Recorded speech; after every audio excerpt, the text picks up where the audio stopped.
Yeah, Look at his face. yeah. Too up, too down.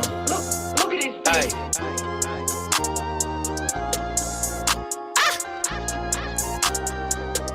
yeah. Yeah, I wanted the crown and to be celebrated. I rented a tux and I ordered a mink. Stood in the mirror like mama, I made it. Proceeded to brush in the teeth in the sink. Caught me a grill and I'm so melanated. I polished the chain, I ain't gold in the link. And I got me a baby who gave me some babies. I'm raising a lady and building a king. Too cold, you too busy running with another man lane, I guess. Yeah, too bold. I be running on the one way, never change my set like, I don't ever use my signals, yeah. I be in the lane myself, yeah. I don't gotta change my mental, yeah. And I ain't gotta chase my wealth, and I accept my daddy got a kingdom, and everything I ever got is his. If I ever got a problem, I'ma seek him. I never doubt him, been about his biz, oh man, been there. I ain't gotta ride on the wave when the ocean is his. Close with the kid with a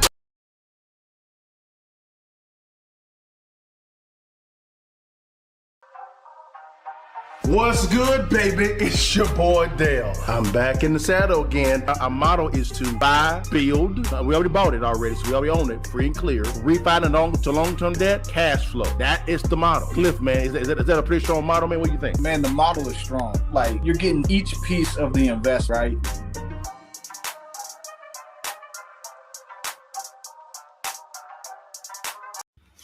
What it do, baby? It's your partner Dale and Cliff back in the saddle again, guys. Welcome to another edition of the Counter of Real Estate Live Training with your boy Cliff and I. Cliff, what's going on, baby? How you doing, big time? You doing all right, brother?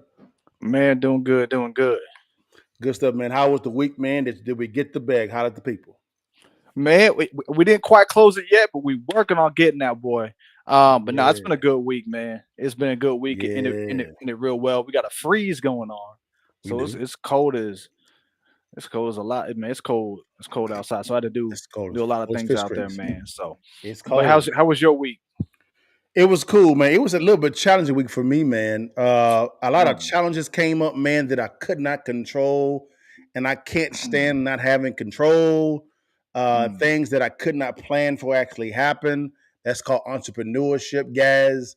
It is what it is, but we still did get the bag, though. We still get the bag, man. We still got the bag, man. So I'm negotiating a lot of small deals, big deals, international deals, man, and they take a little bit longer than expected, man. Things change at the last minute, but we're making the adjustments. It's called entrepreneurship. You got to get in and get out of a deal, so it's all good, man. It's all good, man. How the family doing? Okay, man. How's everybody doing in your hood, bro?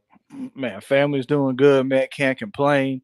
Man, just trying to grow this real estate thing, man. I'm seeing the opportunity right now. There's opportunities all over the place, so it's looking good, man. It's looking good, especially for anybody really looking for some deals in the South, man. It's looking good. Oh wait, and Cliff, don't spill the beans yet. You're gonna dive into that a little bit as well, guys, because you guys are gonna get a treat today. Because a licensed appraiser is going to tell you what he's seeing in the market, guys, right? And what areas should go into. So, Cliff, man, if you could, Doc, tell them, man, what's going on in the market that you see. And I know you do a lot of appraising in Dallas, the South, which is fine. What are you seeing in the market? Talk to people. Man, it's we're starting to see certain pockets in Dallas are man, they're looking real good. We're starting to see prices start coming up at because there's no inventory, especially at Yeah. that lower price point. Since there's no inventory, man, there's a lot of people trying to get in there. I'm seeing new construction in parts of South Dallas I never seen before. So it's an interesting market. Interesting South, market. yeah, South Dallas, man, has really changed a lot. A lot of investors just used to be in the northern part of Dallas, right? But now there are a lot of people flocking to the south. We talking about South Dallas, Oak Cliff, DeSoto, Waxahachie. What else is down there? Cedar Hill. They in that thing, man. We talking about deep in the South. Is that right, Cliff? Yeah, man. So I'm you're gonna see me going down there. I'm gonna start looking and going back there. I already got one. I've had a couple down there.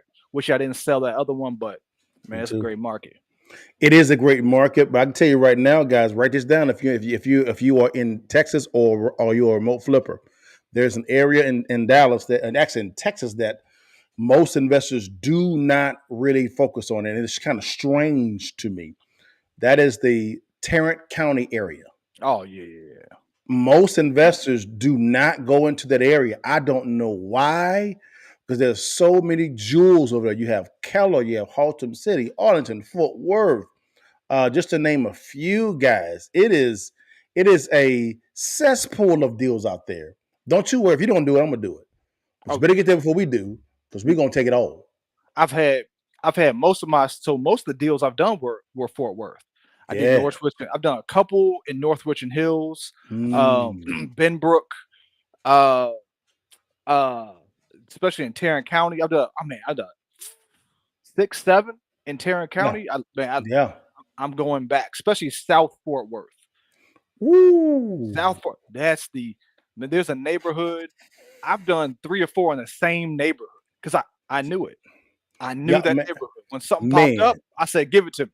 Man, if you don't write anything else, we writing down. You better take the notes right now, guys. If you are a remote flipper or a remote investor, or you live in a Texas location, or if you live in a DFW Metroplex, you need to look at Tarrant County because Yeah. ain't nobody there. I actually owned a property 3 minutes from AT&T Stadium. I owned it before they built it and after they built it, and the value went up. I really, from a dumb perspective, I sold it before I sold it. It was stupid. I should have kept it. Yeah, I made 35, 40 grand, but damn, I should have kept that boy, man. It was so good. It's crazy. That's the number one thing I've learned is you think selling it because you want them big paydays. Yeah. Yeah. But what I've learned, if you hold just a little bit longer and you build yourself a portfolio, if you got 8, 10, 15 properties, you can sell 1 or 2 and it's cool. Mhm. But when you're first starting out and you only have a couple, man, build your Yes, sir. portfolio first. Just build it, guys. Just build it. Don't be afraid to build anything about it at all, guys. It's real easy to do. But man, that's what's kind of going on. Cliff. Now, when you see, are we still seeing the kind of the same metrics when it comes to 300,000 and below, and they have 300,000 and above when it comes to days on markets? What are you saying there? if in Dallas right now, if you're going under 300,000, Yeah. it's hard to go wrong.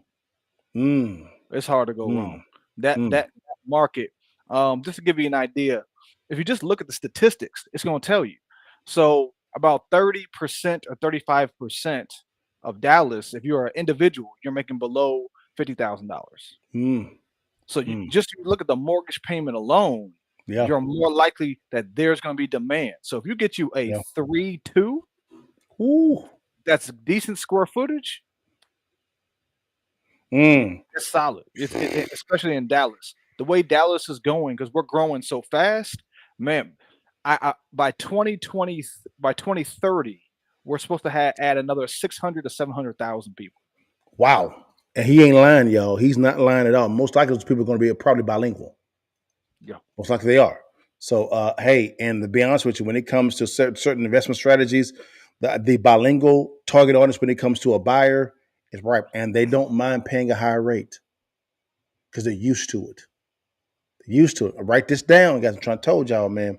But man, Cliff, real fast. But this story kind of shocked me, Doc. Mm. Bank of America's earnings plunged by 50%. And I just said, what the world? And what surprised me is the reasoning why. And it's in the realm of real estate. So let's bring in a guy from RE Consulting real quickly, man. And let's see what he's talking about, Cliff. And tell me what you think about it, man. This really shocked me a little bit, man. And you and I can kind of talk about it, all right? Here we go. Let's do it.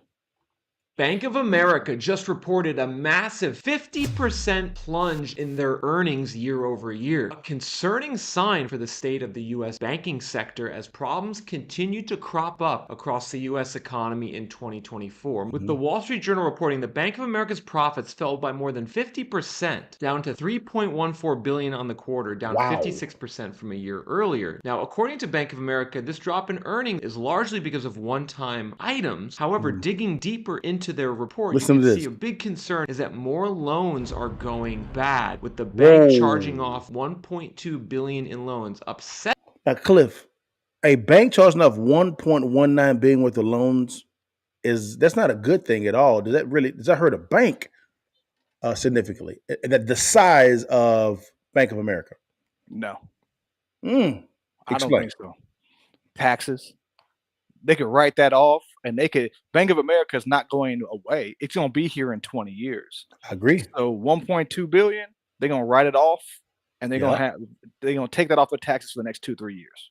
Gotcha. Now, let me ask you another question. Now, let's flip it on the other side. When it comes to the market, now you have a major loan originator in Bank of America. Mhm. Will this hurt the marketplace? Yeah, Bank of America is going to, like everybody else right now, the qualifications for getting a loan are high. Yes, they are. Yes, they are. They're very high, Cliff. I think it's what A paper you're paying probably what 7.5, Hmm 7% interest rate. Yeah. That's crazy. So what you're saying is Bank of America won't feel it. They'll just get a good tax write off, but the market's going to feel it. Yeah. Oh yeah. It's Mm, the market's tight. The reason why the Fed is doing what they're doing is to make the market tight. that's They're correct. they're taking money. I think at one point in time they were taking $300 billion out the market.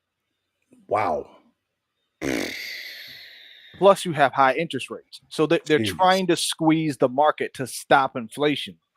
And then we're going to tip at some point. It's going to get worse before it gets better. Man, that is it. That is something, man. But let's keep listening, Cliff, man. I agree with you. I agree with you 1000%. But it's just, man, that's crazy. Let's keep going real fast. 73% from a year earlier, which is a signal that more and more consumers are beginning to default on their debt, everyone. This is a Wow. big concern. We're seeing more and more stress build in the background. And historically speaking, everyone, these increases in debt charge-offs are a signal that problems are building in the economy and that a recession could be on the way. And of particular concern, everyone, is two different types of loans Okay. that Bank of America and many other banks are actually now struggling with, including JP Morgan. It's loans related to credit cards. When people rack up Credit credit card card debt, debt. the bank is Yep. loaning people the money and the people aren't paying them back, as well as loans on commercial real estate. Because in He's correct, guys. Come back to me and Cliff real fast. He's correct. Man, he killed it on that one. What have you and I, Cliff, we've been talking about the whole time? We've been talking about what? Credit card debt been at all time out and the commercial real estate sector being hit really hard. That's Right. significant. You agree? Right. Oh yeah. Yeah. That's hard for people to understand because of the fact that, man, it is that right there, man, is the credit card situation is going to make it's making it harder for the home buyer to buy a house because as Cliff's talked about, it's harder to qualify for a loan. The DTI, man, is just the DTI. Typically, it should be at a certain ratio. They've tightened it. Am I right, Cliff?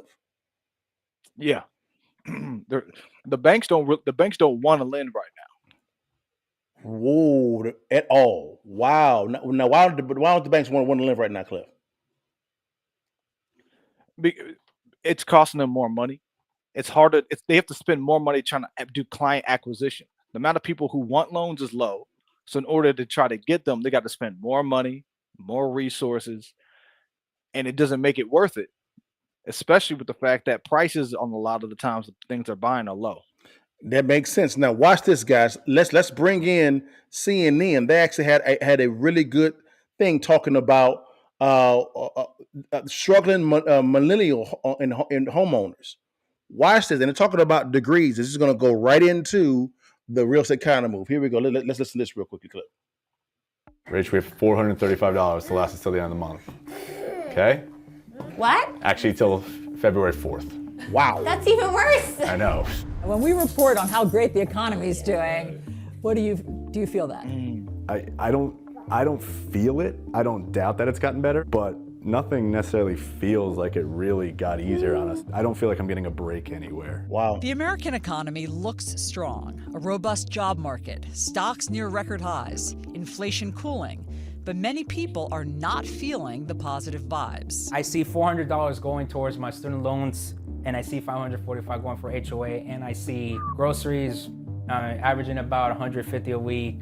Sure, maybe for my wife's retirement portfolio, it might be looking great, but we need to get there first, right? On Saturday, we heard. So Cliff, man, This is a classic case, man, that I see of the PR called the Fed. The CNN just said we have a robust job records when it comes to jobs being created. I can destroy that whole fact as well. They said the inflation is cooling. We can destroy that fact as well also, and the stock market's at all time highs.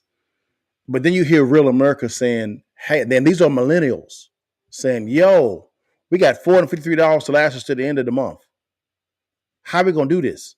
Dude talking about he has to pay student loans, $400 going to student loans, $400. Then he also actually has 509 going to HOAs. That's crazy. And then of course you have another $1,000 for groceries. This is ridiculous, bro. Yeah, they're lying about inflation. You said it plenty of times. The numbers are fake. When they say, "Oh, inflation's down," the rate of inflation is down. Inflation's not down. Go to McDonald's and you tell me, is it more expensive than it was 3 years ago? Yes. It ain't going down, Nope, not at all, guys.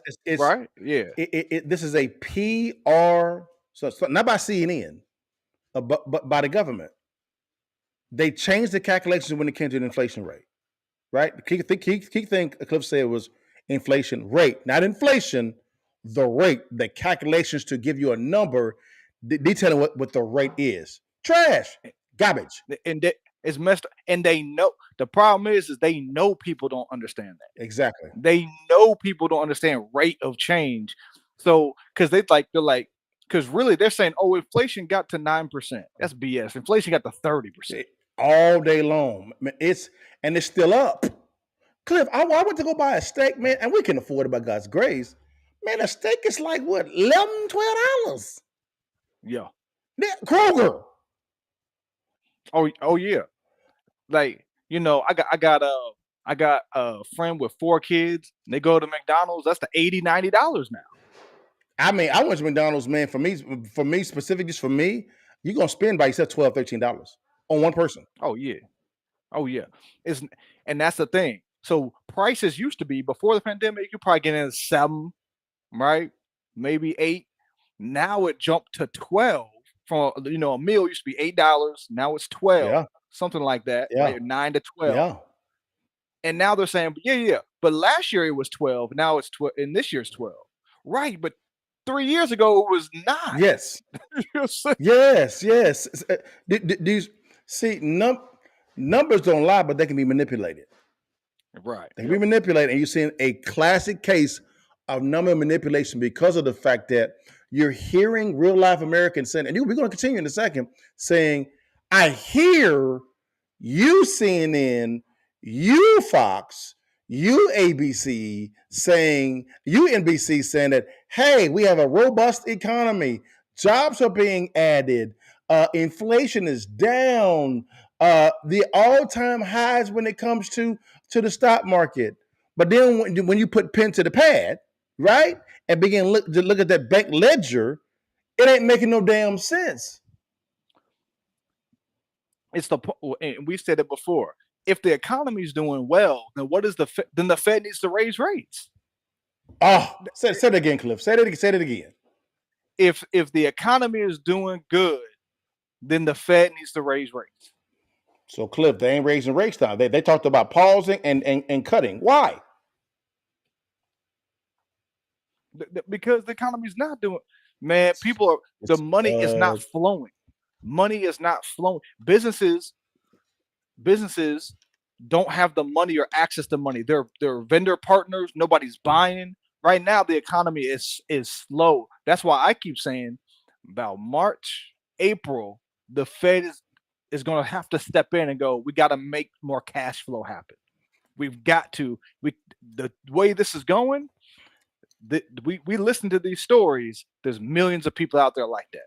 Exactly. And the reason why they cut the rates, guys, is they want to entice the consumers to come off of the sidelines. That's a problem with the whole ordeal, which is what was communicated in the first video.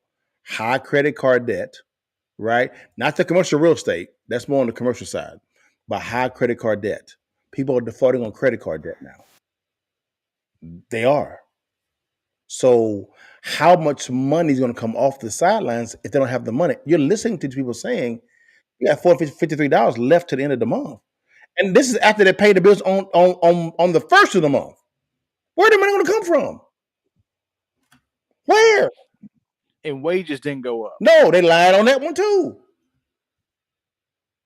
Come on, man. Come on. Don't tell me it's raining and you peeing on me. They have to. Like the problem is they'll never admit they're wrong. Ever. And I'm trying to tell you guys, man, you gotta understand is you gotta understand this here is you gotta learn how to read numbers and income statement and balance sheet. Learn how to do that. If you don't learn how to do that, guys, you're going to get deceived. Like now, we're not done, guys. Let's go back to the people, man. It gets worse. It gets worse, guys. And then don't worry, we got you on the counter move. We got you. Here we go. We heard how MetLife Stadium is preparing for the World Cup final. Danny Navarro did not plan to be a TikTok creator. If FIFA decided to sell tickets for the 2026... That was not his goal when he graduated with a history degree on a scholarship from the University of Virginia and started working at a nonprofit. I was at the $60,000 mark of my salary, and the only way that I was going to crack 80, 90 potentially was to get a grad school degree. So Danny went back to school Listen for to a this. master's degree in public administration. This time, he had to take out student loans. More debt. I had to take out $70,000 in loans, which is more than what I was making. And then right off the bat, having to pay that debt down. And so it's almost like we're basically thrown into the hole, and right away we have to start climbing out of it. Let's see here. That was 8 years ago. And the promise that his college degrees would lead to a steady paycheck has not paid off. So you're first generation, and what was the dream for you? What was the dream if you went to college? We would escape poverty. Wow. And you know, for immigrants that are coming to this country, that's always the thing that they tell you. Danny now juggles 3 jobs. Three Soccer jobs. coach, tutor, and TikTok video creator. I don't have a full-time salary job since November of 2022, and it's not without trying. I've actually applied to about 100 jobs. Damn. I would say about in the past year and change, and a couple of them have gone into the final round, but just unfortunately not been selected. You wanna look outside? Come here. God, Cliff, man, that is, bruh, that's sad, man. You know what? So, and I understand exactly what he's going through, because when I graduated, it was 2009. Yeah. I did the same thing. I remember the decision I had to make. I tried to apply at Batteries Plus. I had just graduated. I'm trying to get work at Batteries Plus, and I called up the manager, and the manager told me, "I'm gonna be honest with you, we have 100 applications." Woo! At Batteries Plus? At Batteries Plus. God. And I'm sitting here, I just graduated, same as him. I just graduated thinking I'm about to go get me a good job. No. So Wow.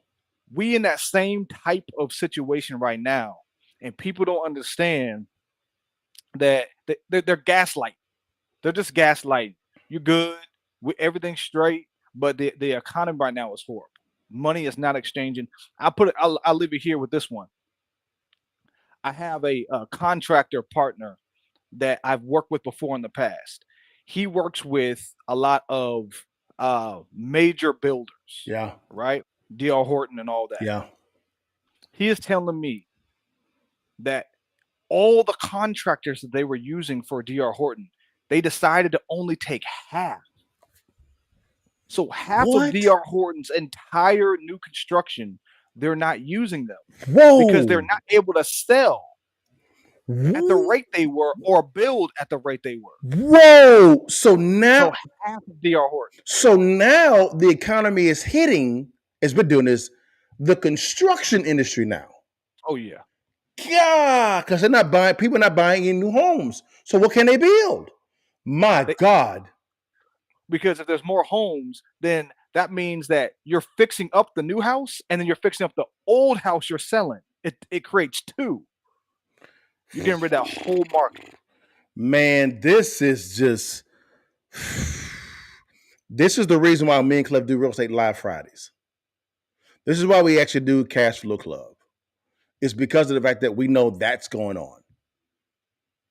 I have a video coming out next week, guys, of I'm driving through a subdivision here locally in Dallas, right?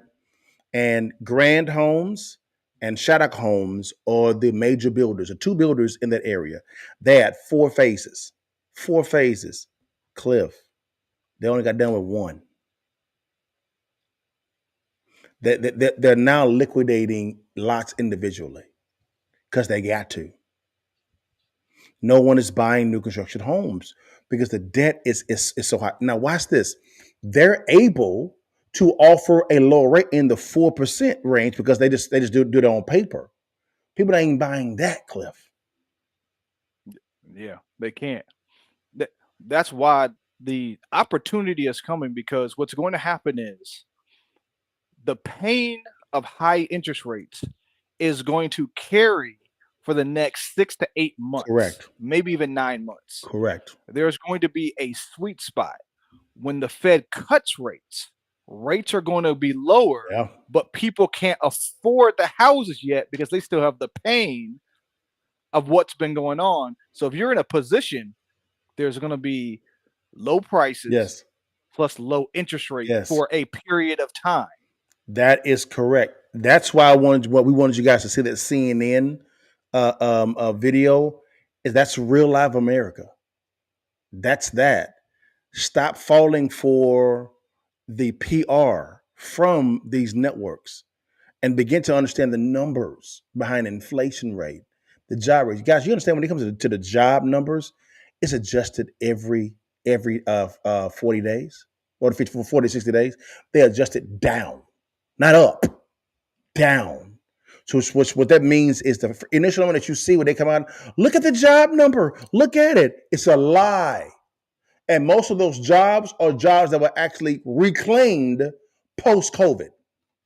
Or they are government jobs. Notice during COVID, I don't believe not one government job was lost. Not one.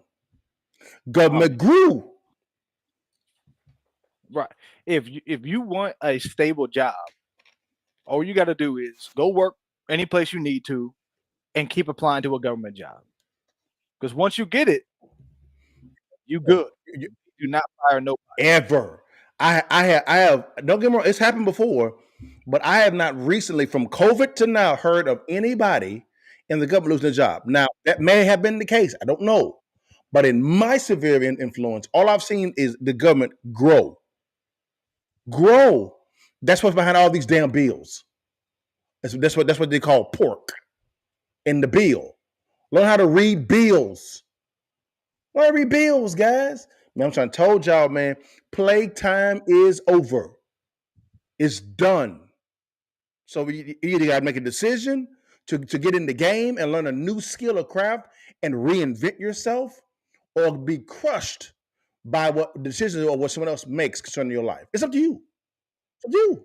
Now, Cliff. Man, what deals are coming? Do you think that are coming? Because now we're going to talk about the commercial real estate as well as how that Bank of America losing 50% is going to affect Main Street America. And also people not being able to more afford their payments. What deals are coming in your opinion? I don't think anything's going to really get done this year. It's an election year. What I think is, we are near the bottom. Near the bottom, okay. And things will get better. Things will get better from here, but it's going to be a transition forward to try to get the economy. 2024 is still going to be hurt. The back end of 2024, you're going to start seeing things get better, and 2025 is going to be a boom year. Next year is going to boom. Now, I would say 2025 will be a boom year depending on who wins the election. Because of the fact that one side is pitching more printing, which what adds to inflation. I know they can't stop printing, guys. We know that. No problem. What's going to be more printing? The other side is saying printing, but let's slow it down by tapping into our biggest asset, which is what? Oil and natural gas. That's our biggest asset right now. Biggest asset that we ain't using it at all. You agree, Cliff? Maybe, yeah. I mean, because right now, what businesses need to make big investments. They do. To grow their business, have their suppliers and everything know that they're going to grow. So a big investment into business needs to happen so that more money can get moving around and low interest rates. So to me, that's a very business friendly environment. It is. So one or another is going to have a business friendly environment. You're right. If you know the next 4 years you're going to have a business friendly environment, you're going to invest big. Interest rates will be low, and you're going to have an even bigger boom than if you had a bad business environment. Cliff is spot on. I always say the government should not be a player in the game. That should be the referee, making the environment better. Business and government is about two things. It's really about one, solving problems and also making someone's life better. That's it, by solving problems. How do they solve problems? Making the environment more welcoming for the free market enterprise. Real simple. Cliff and I and everybody in the office listening to us, and thank you for your time. We want government to get out the way and let us let us get the bag. That's it. And if someone does something nefarious, do what you do. Hold them accountable. But dang, don't be a player in the game. And I think too many times the government tries to be a player in the game, and these guys don't know what they're doing. Purposely. They purposely don't know what they're doing. And the government is the only business model that I've seen, Cliff, that you get promoted when you fail. So it's called failing up. Every time. Do you agree or disagree? Oh yeah, it's bad. It's bad. I mean, it's because at your company, if you have a division that's not doing good, sales are low, you fire or you move on from that division. Correct. That does not happen in the government. They find different places. So I used to actually sell to the government back in the day. Yeah. I sold IT and different type of equipment and things like that.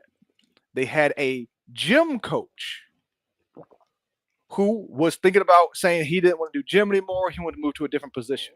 So they put him in charge of the IT department. What? Because they, instead of firing him because he doesn't want to be a gym coach, but that's what your background is. Yes. That's what you know. Yes. Let's put you at another school. Let's have you do something else physical, maybe summer school. They said, well, we can find something else for you. And they put him in IT. He didn't know IP addresses. It's a joke. He didn't know lands. Joke. He didn't know any of that stuff. Joke. But they put him in charge of IT. So he was in charge of spending $300,000 to $500,000 a year on IT equipment, but no background. Unfortunately, that's what we see in the government. They don't have the same mentality as a business. It's a joke. And because of that, you have bloat. It's a joke. It's a joke. Yes, a joke. It's a joke. I believe what type of deals are coming. I think that's going to be because of defaults. Because now you saw default concerning the credit cards, right? Now that's showing you a remnant of what's to come. I believe people are going to begin defaulting on their mortgages.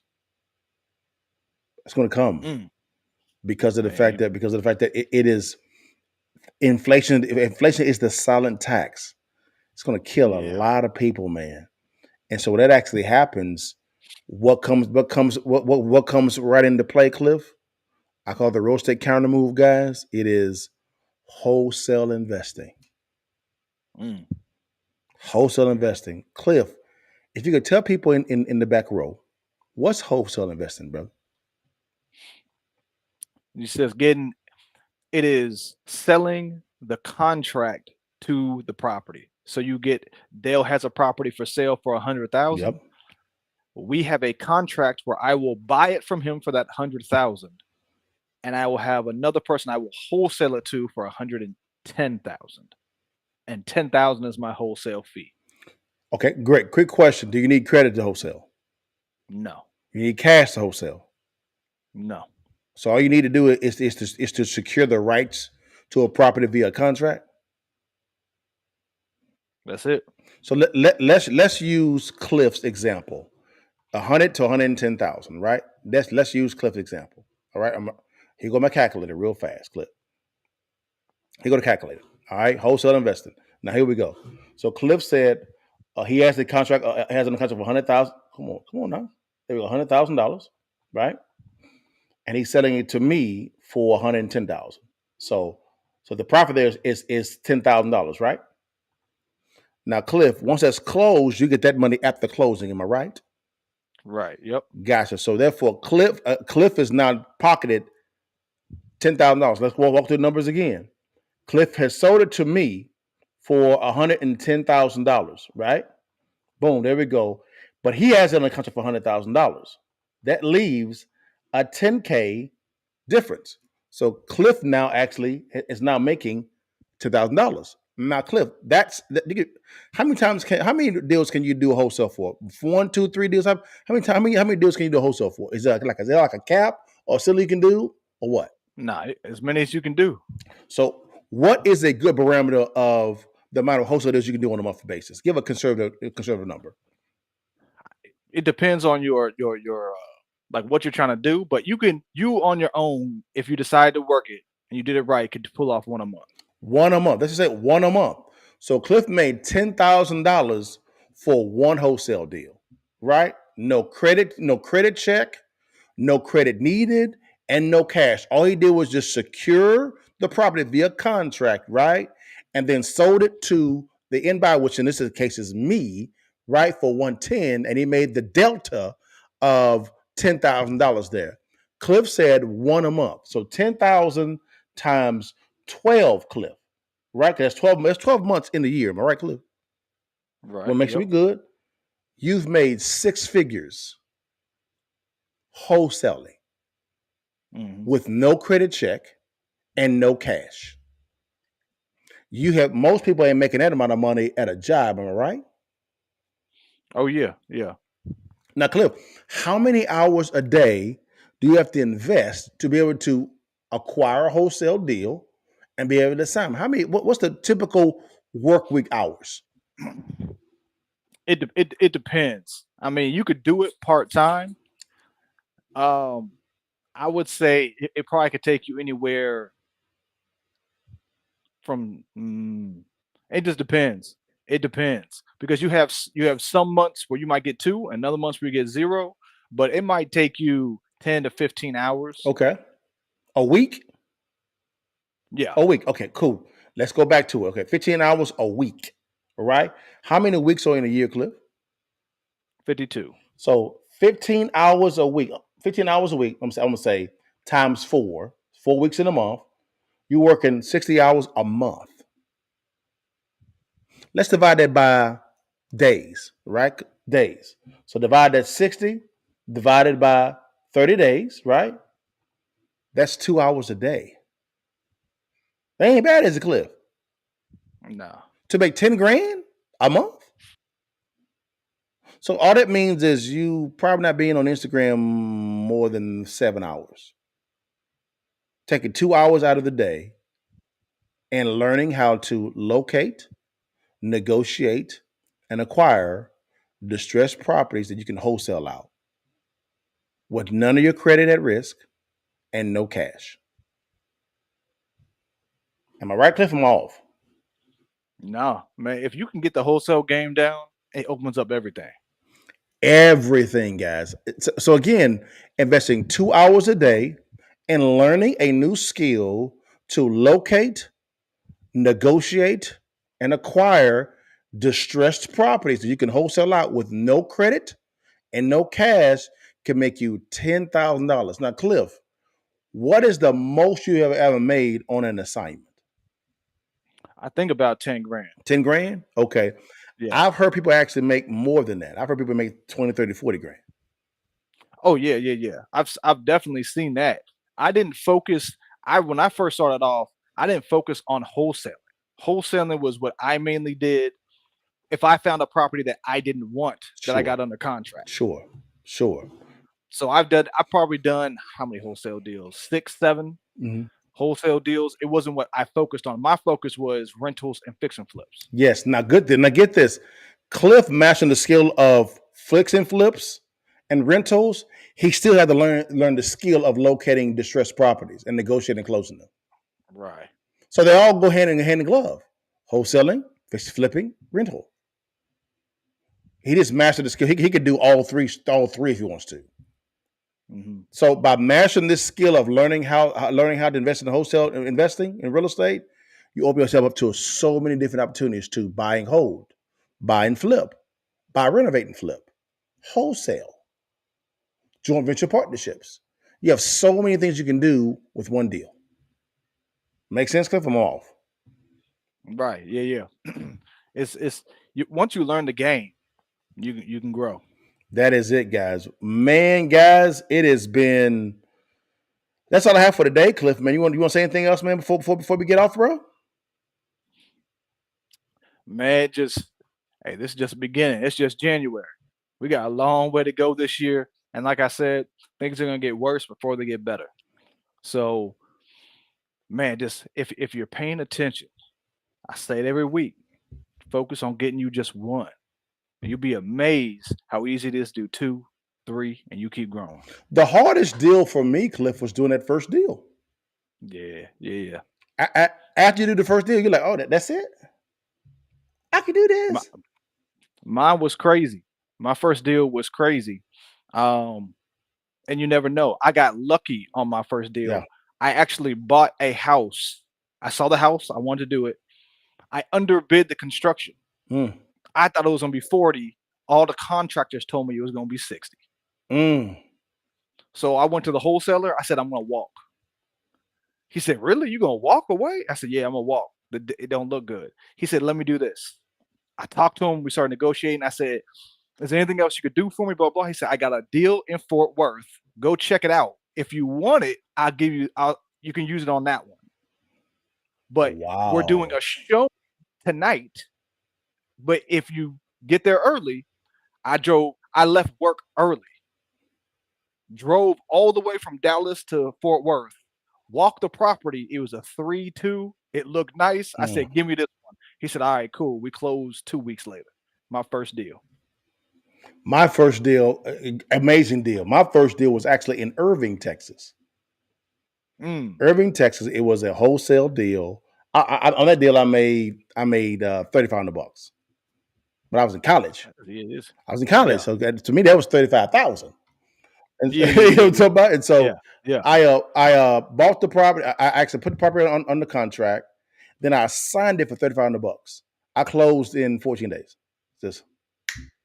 There was no money, no nothing. That's when I said, wait a minute, I can do this.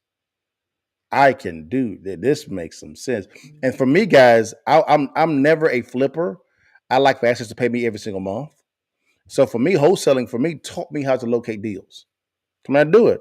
And that's when I began to locate subject to deals, things of that nature. And I became known as a subject to king in Dallas. And it was crazy. It was crazy. So, but yeah, man, that's what's up, man. That's what's up. Cliff, man. That's all I had. Before you get off, Cliff, man, once we log off, man, I got something I need to show you, man. Because guys, we may be getting our own studio.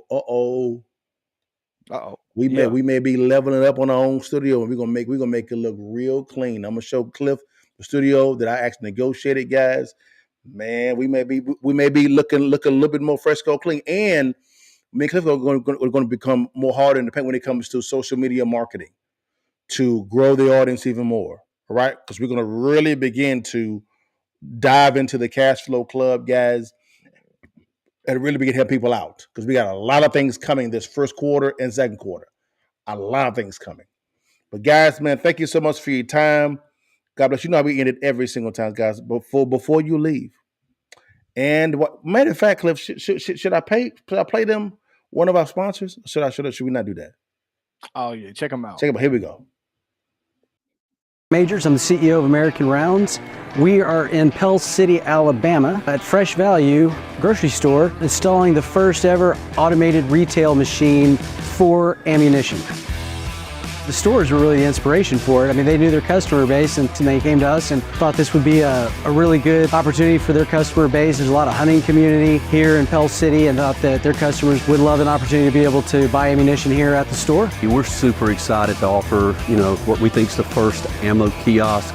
We're always looking for ways to give our customer another reason to come visit our stores. Anything that we can do to help them make their shopping trips easier based on the feedback that we've gotten just from customers today. They are so excited about us having the ammo kiosk. We're getting ammo! One of the ways we're changing the landscape of ammunition sales is to make it more available. Being able to move into a place like a grocery store, supermarket, makes it a lot more available to the public. But we're taking a different approach to it. Traditionally, ammunition is sold at outdoor type stores, your sporting goods stores, and it just sits on a shelf. It's very accessible. Because of that, there's a high rate of theft. But with our machines, as you can see here, we have a very secure automated retail machine. We're able to age verify. We scan a driver's license. It then takes 360 facial recognition for the purchase and matches it to the ID. So the machines really provide an opportunity for safe, affordable, and available ammunition sales. There is no doubt that foot traffic will increase based on the feedback that we've gotten. And again, we're super excited not only to have it here, but in other locations in Fresh Value as well. We're really excited about where we're going. We are going to continue to expand here in Alabama. We have a machine slated to go into Oklahoma, Louisiana, Texas. So over the next year, we're looking forward to, seeing these roll out all throughout the South and the Southeast. Hey guys, that's American Rounds, guys. Again, American Rounds, guys, is the first AI-powered ammo vending machine located at a grocery store near you guys. It is that company right there is going to probably be in the next 12 to 24 months, a $2 billion valuation. It's going to be a monster. So thank you, American Rounds, man, for being one of our first sponsors. But man, Cliff, that's all I have for today, man. You want to say anything before we leave, brother? No, man. Like I keep saying, try to find that one. Hit us up. Join the Cash Flow Club. Man, and I'm gonna throw that out for a second. Had I had something like Cash Flow Club for $100 a month, that I could talk to somebody about what I'm missing, what I need to do, check my deals. Man, I think it's one of the best deals out there. You get access to all the information. You get on a call with me or Dale. We also do every once in a while we'll hop on and do a group coaching call where you get information. Man, that's a fantastic deal. If you do one deal, it's worth it. Just one deal, guys. So, man, if you want to scan on the QR code, guys, there's a link below. You can also link to it as well, guys, and do your research, man. All I know is wisdom is taught in two ways. Borrowed knowledge, someone teaching you, or you go through the process. What you want to do is you want to balance the two. Most individuals lean hard to the left or lean hard to the right. And then they run into situations that they're not prepared for. Me and Cliff, we didn't have someone to teach us how to do this. We had to learn, unfortunately, by the process. And that's okay. It tells us how to be able to counter move very quickly. But man, we've lost money. We've lost deals. We've done a lot of things because we're so creative and we think outside of the box because we're always trying to be a step ahead of the competition. And sometimes the only option you have is to go through the process. But then you meet somebody like myself and Cliff that's been through this process from a single-family residence standpoint, new construction standpoint, and a commercial standpoint, and multifamily standpoint. So all 4 points when it comes to real estate, we've done. We've made millions of dollars doing it. And we're actively investing in it. This is not a theory. This is what we do to feed our families. So that's all I had, Cliff, man. You want to say anything else before we get off big time? Now we're good, man. Catch y'all next Well, week. man, before when we get done, Cliff, I got something to show you as well, Cliff. But before you leave and while you can, guys, you see that thing. Take the damn picture for your mom and them, guys. We'll see y'all next week, guys. All right, man. Highlight your partners. All right, y'all. Peace. God give thanks. Whoa. Bless God give thanks. Bless God give thanks. Whoa. Bless God give thanks. Whoa. Big God, big grace. Whoa.